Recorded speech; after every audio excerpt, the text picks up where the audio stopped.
Cartea în care mi-aș dori să locuiesc. Cartea în care mi-aș dori să locuiesc este cartea cu povești, cartea plină de amintiri, cartea copilăriei mele sau cartea mea de suflet. Caravana lectorilor frumoase a scos la iveală în școala noastră talentul și creativitatea, imaginația și dragostea de carte a adolescenților care au vrut să locuiască pentru o zi sau o viață într-o casă de vis.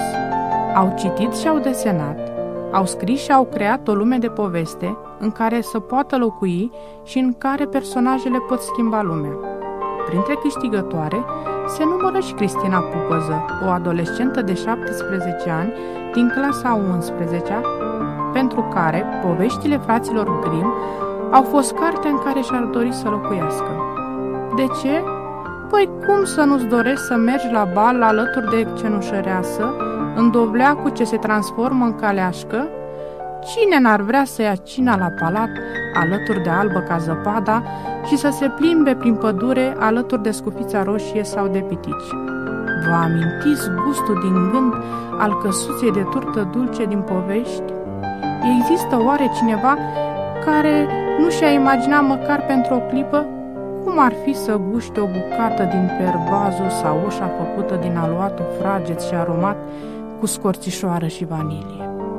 Nu-i așa că vă amintiți bucuria trăită atunci când binele câștiga împotriva răului și vă simțeați și voi eroi în toate poveștile citite?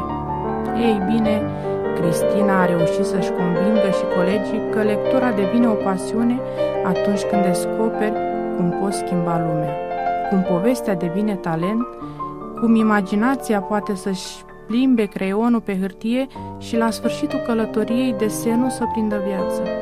Acum Cristina poate zbura oriunde își dorește să locuiască sau să trăiască.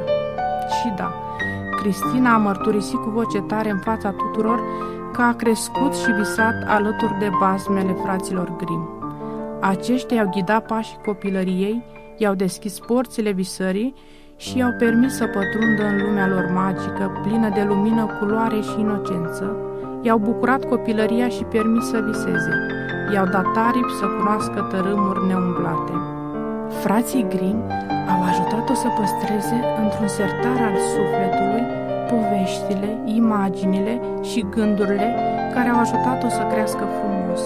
Le-a ordonat cu migală până acum, dar se va întoarce la sertar de fiecare dată când casa în care va dori să locuiască îi va aduce în suflet și în gând pofta de copilărie și de parfumul poveștilor ce răscolesc vise.